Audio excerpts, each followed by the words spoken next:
दोस्तों नमस्कार, आदाब, सत श्री अकाल। उर्मिलेश संवाद के इस कार्यक्रम में आपका बहुत-बहुत स्वागत है। मैं हूं उर्मिलेश।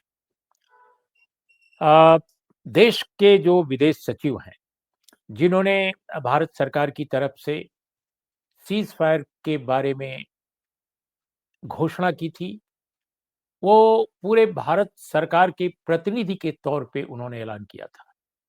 लेकिन उनके खिलाफ जो भक्त मंडली का एक बहुत ही उग्र हिस्सा है, वो अचानक आक्रामक हो गया कि भई ये क्या तुमने किया? जैसे लगता है कि उन्होंने अपने पॉकेट से निकाला और कुछ कर दिया। अरे भई वो नुमाइंदे हैं सरकार के, जो इलेक्टेड गवर्नमेंट है, जो देश के बारे में भाग्य उसका तय करती है, फैसले लेती है, सारे महत्वपूर्ण निर्णय करती है, उस निर्णय को कन्वे करने वाले व्यक्ति हैं और उन पर टूट पड़ी। उनके खिलाफ तमाम तरह की टिप्पणियाँ की जाने लगीं, यहाँ तक कि उनकी बेटी की तलाश की जाने लगी। कौन है उनकी बेटी? क्या करती है विदेश में? और वो किस तरह के लोगों की वकालत करती है, किस तरह का उसका काम-काज है, प्रोफ़ेशनली वो क्या कर रही है, इसके बारे में वाहियात किस्म की टिप्पणियाँ। किसी भी इंसान को, किसी भी पिता को वैसी योग्य बेटी पर गर्व होगा। लेकिन विक्रम मिस्री की बेटी पर भारतीय संस्कृति के ध्वजवाहक अपने को मानने वाले लोग जो हैं, उन्हीं की जमात के, भक्त मंडली के बहुत सारे लोग जो है बातें करने लगे, वाहियात बातें करने लगे। फिर विदेश सचिव को अपना अकाउंट जो है, वो सस्पेंड करना पड़ा। उन्होंने लॉक कर दिया कुछ समय के लिए और लॉक करना इसलिए लाज़मी था क्योंकि वो क्या सुनते इस तरह की बातें। अब ये तो कोई नहीं जानता कि किस तरह के लोग हैं, नाम बदल कर भी बहुत सारे लोग अकाउंट खोलते हैं। लेकिन मैं यकीनन कह सकता हूँ कि इस तरह की मानसिकता जो इस देश में बनाई गई है, वो अलग-अलग नेताओं की भक्त मंडलियों की है। अलग-अलग राजनीतिक धाराओं की भक्त मंडलियों की है। उसमें जो बहुत बड़ी ताकत है, उसकी भक्त मंडली ज़्यादा बड़ी है। जो अपेक्षाकृत छोटी है, उसकी भक्त मंडली थोड़ी कम है। मुझे आज भी याद है दोस्तों कि जो बड़ी भक्त मंडली है, वो तो हम जैसे जर्नलिस्टों को, लेखकों को भी घेरती है और तमाम तरह की उल-जलूल बातें करती है। लेकिन एक बार मैंने एक क्षेत्रीय राजनीतिक दल के एक प्रमुख नेता के बारे में कुछ कमेंट किया, मुझे इतनी गालियाँ पड़ी, इतनी वाहियात बातें मेरे खिलाफ लिखी गईं कि जिनकी कल्पना आप नहीं कर सकते हैं। तो ऐसा नहीं है कि भक्त मंडली का केवल एक ही गिरोह है, बहुत सारे हैं। कोई बड़ा है, कोई छोटा है और ये हाल के वर्षों में सोशल मीडिया का जब से प्रादुर्भाव हुआ है, तब से ये बड़े पैमाने पर ये उतरे हैं। तो दोस्तों, हम ऐसे दौर में हैं, ऐसे समाज में हैं, जब शालीनता को अच्छा नहीं माना जाता है, जब सभ्य और सुसंस्कृत होना कमजोरी समझा जाने लगा है, जब उग्रता का प्रदर्शन करने वालों को बेहतर माना जाता है। कई लोग मुझसे कहते हैं कि आप अपने यूट्यूब चैनल पर हंगामेदार ढंग से क्यों नहीं बोलते? अब मैं उनसे कैसे कहूँ कि भैया मैं प्रोफेशनल जर्नलिस्ट हूँ, 40-45 साल हो गया इस पेशे में, 10 किताबों का लेखक हूँ, न जाने कितने अखबारों में, कितने प्लेटफ़ॉर्म्स पर काम कर चुका हूँ, एक बहुत महत्वपूर्ण चैनल का एडिटर भी रह चुका हूँ। तो मेरे अंडर में न जाने कितने जर्नलिस्टों ने काम किया होगा, उनको मैंने बेहतर पत्रकारिता का शिक्षण दिया होगा। बहुत सारे शिक्षण संस्थानों में जाकर मीडिया में कैसे अच्छा काम किया जाता है, इस पर लेक्चर दे चुका हूँ और वो लेक्चर मैं मुँह से केवल नहीं, दिल से देता हूँ। मेरे दिल में, मेरे दिमाग में जो चीज़ें होती हैं, मैं वो चीज़ें बोलता हूँ। बहुत सारे लोग दिल में कुछ रखते हैं, बोलते कुछ हैं। मुझसे ऐसा नहीं होता। तो मुझे भी घेरा गया अनेक बार और अभी भी घेरा जाता है। तो दोस्तों ये एक अजीब दौर है, इसीलिए मैं कह रहा हूँ कि जब किसी भी शरीफ आदमी को ऐसे लोग मधुमक्खियों की तरह उन पर टूट पड़ते हैं काटने के लिए, जैसे लगता है कि वो काट डालेंगे।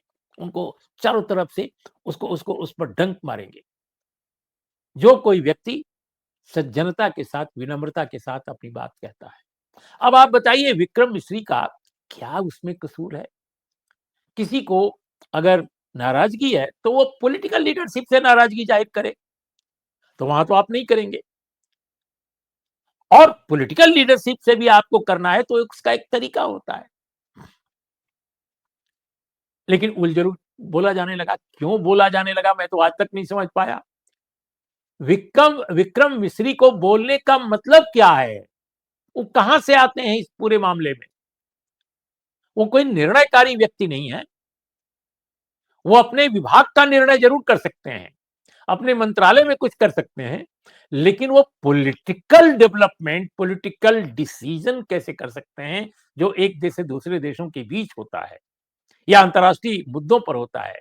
वो तो वही करेंगे जो सरकार कहेगी, पॉलिटिकल लीडरशिप जो चाहेगी। तो ये एक तो बात हुई। दोस्तों, मैं आपको बताऊं कि जो आज हमारे देश की सत्ता संस्कृति है, राजनीतिक जो संस्कृति है, मैं केवल एक पार्टी को दोषी नहीं ठहरा रहा हूं। हर जगह की वही हाल है, कोई बहुत ज्यादा है, कोई थोड़ा उससे कम है। वहां पर ज्ञानवान होना, सूचना जिसके पास है, जिसके पास थोड़ा ज्ञान है, वो अच्छा नहीं माना जाता है। आपके पास सूचना बिल्कुल ना हो, आपके पास ज्ञान बिल्कुल ना हो, आप बहुत ही महत्वपूर्ण और बहुत ही योगदान करने वाले व्यक्ति माने जाएंगे। तो पूरी के पूरे समाज को ज्ञान और सूचना से वंचित बनाने की कोशिश की जा रही है।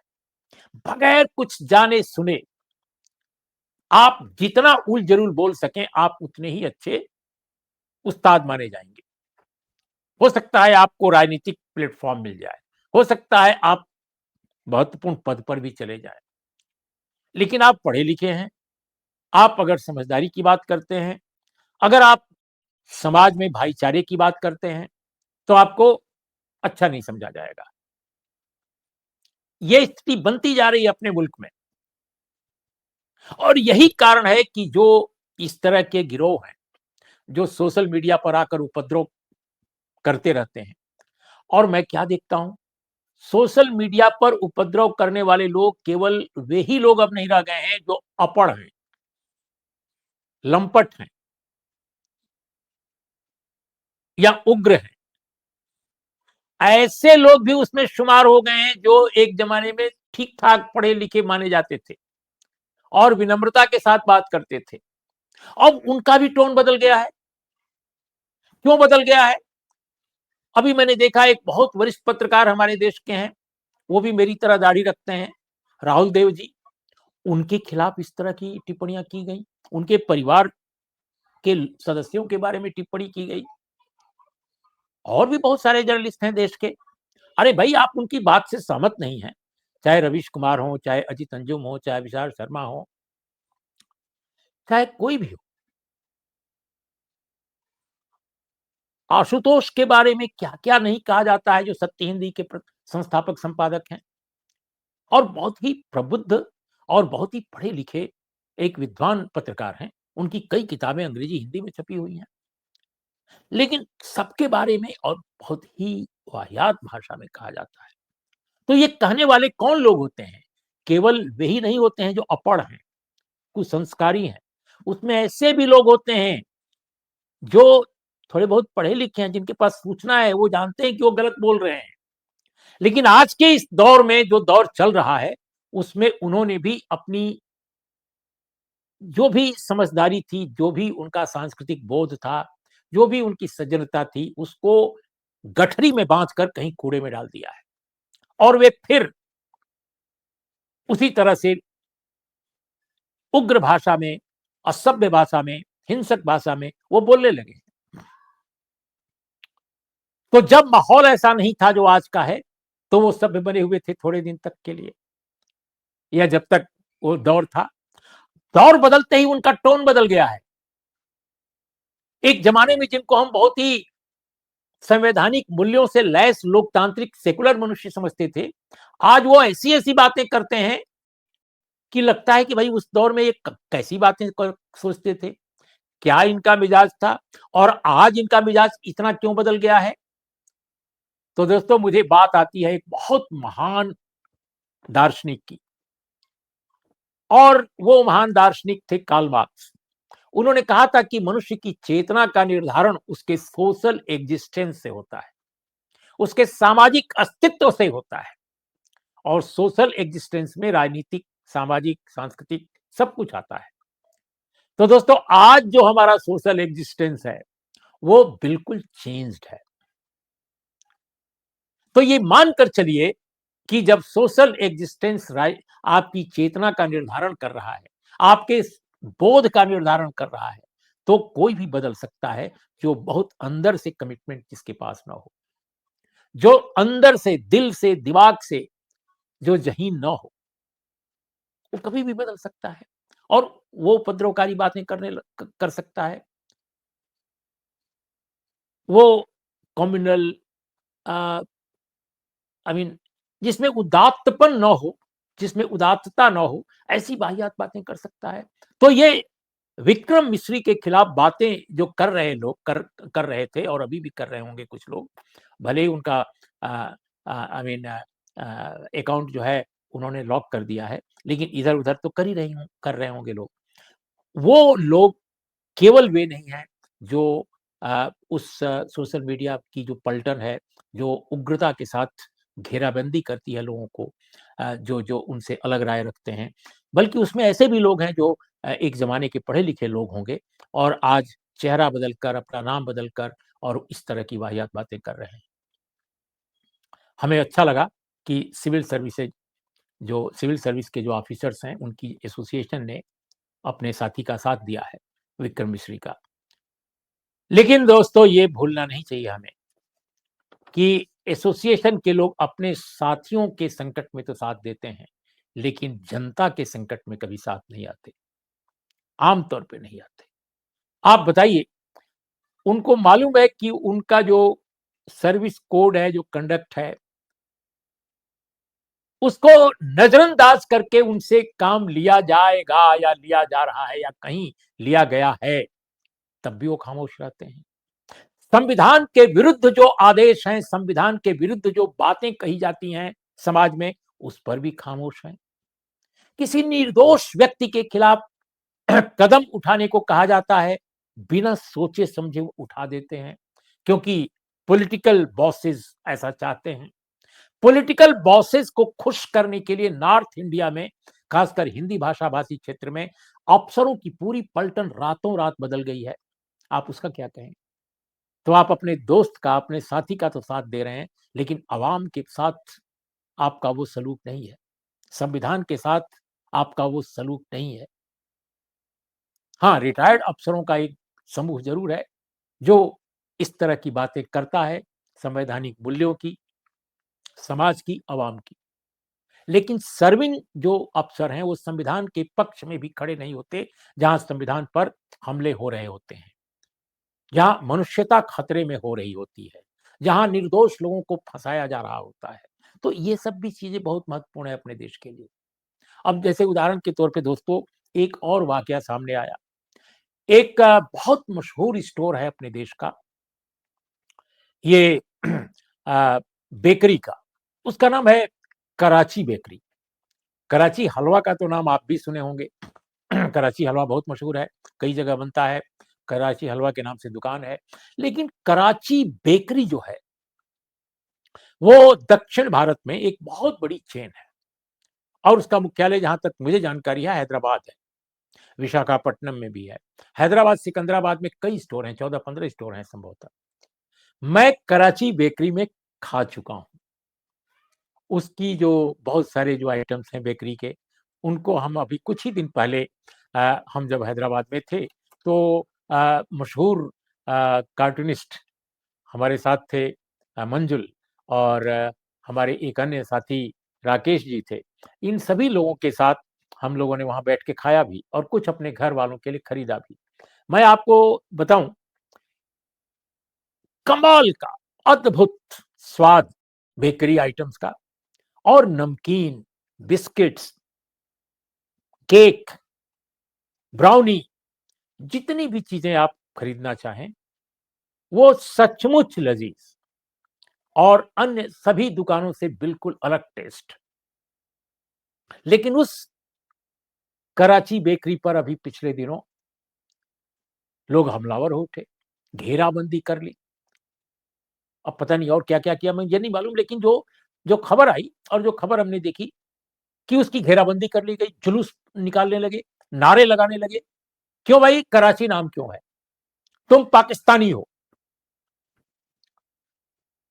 कराची जो बेकरी है 1953 में संभवतः बनी थी। यस, 1953 और 1953 में इसको खोला था अ, उस समय जो अ, रमनानी साहब, खानचंद रमनानी, खानचंद रमनानी साहब, ये सिंधी समाज से आते हैं और वर्षों पहले ये आए थे पार्टीशन के समय और 1953 में इन्होंने कारोबार शुरू किया, यानी करीब-करीब 72-73 साल पहले। अब उनके जो नाती-पोते हैं अ, राजेश रमनानी, इन्होंने बाकायदे वक्तव्य जारी किया कि भई हमारा और हमारे खानदान का पाकिस्तान से कोई रिश्ता नहीं है, सिवाय इसके कि हम लोग पार्टीशन के बाद उधर से आए हैं। तो पार्टीशन के बाद अनेक लोग आए हैं। कराची से नाता था, कराची से नाता था और कराची के नाम पर हमने ये स्टोर शुरू किया है। तो ये पाकिस्तान का कराची नहीं है, हमारे खानदान की स्मृतियों का कराची है। अब बताइए मैं पैदा हुआ हूँ गाज़ीपुर में, उत्तर प्रदेश के। अब बताइए मैं कैसे गाज़ीपुर को भूल सकता हूँ? मैं उस मिट्टी में पैदा हुआ, वहीं की ज़मीन में, वहीं का पानी पिया, वहीं का दाना खाया, वहीं पला-बढ़ा। मैं गाज़ीपुर को जब तक ज़िंदा हूँ, तब तक मैं कैसे भूल सकता हूँ? तो कराची स्टोर अगर नाम रखा राजेश जी के दादा ने, तो क्या इसमें बुरा किया? लेकिन कराची नाम क्यों रख दिया? अब इन बेदिमाग लोगों को कौन समझाए? लेकिन झंडा लेकर पहुंच गए, डंडा लेकर और घेर लिया चारों तरफ से। अच्छी बात है कि प्रशासन ने वहां इंटरवीन किया। बाद में रमनानी साहब ने अ, रेवंत रेड्डी साहब जो मुख्यमंत्री हैं तेलंगाना के, उनको खत भी लिखा, ज्ञापन भी लिखा।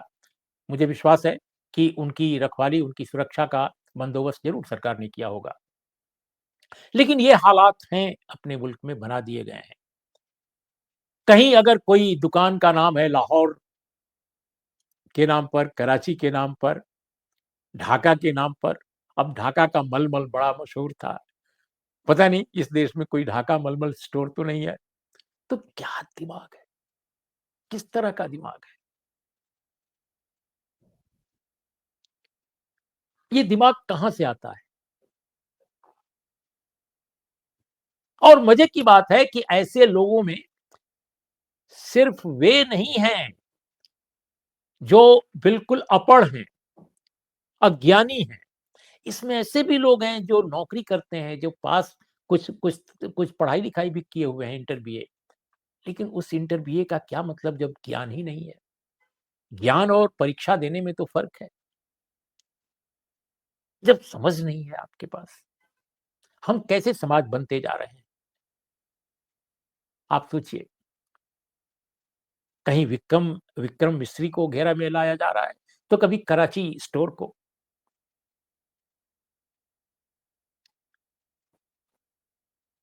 और जिस तरह की भक्त मंडलियाँ बनी हुई हैं, राजनीतिक अलग-अलग खेमों की, नेताओं की, ये कारपोरेट जो समूह देश के हैं बड़े-बड़े, उनसे कभी नहीं उलझते। ये केवल इंडिविजुअल्स से उलझते हैं। ये दबंग लोगों से नहीं उलझते, ये साधारण लोगों से उलझते हैं। कोई बहुत बड़ा कारपोरेट अगर कोई ऐसा अनर्थ का काम कर दे, जो देश के हित में नहीं हो, समाज के हित में नहीं हो, तो एक शब्द नहीं निकलेगा, क्योंकि वो जानते हैं उनके पास ताकत है। किसी निरीह व्यक्ति, जिसके पास कोई सुरक्षा कवच नहीं है, ये उसको घेरते हैं। इस तरह के लोग हैं। दोस्तों, समाज में ऐसे लोगों को डिस्करेज किया जाना चाहिए। उनसे बचने की ज़रूरत नहीं है, उनको डिस्करेज करने की ज़रूरत है, आइसोलेट करने की ज़रूरत है, उनको निंदा उनकी करने की ज़रूरत है। और अफ़सरों को, राजनीतिक नेताओं को, बौद्धिकों को खड़ा होना होगा इसके लिए। तो आज इतना ही। नमस्कार, आदाब, सत श्री अकाल।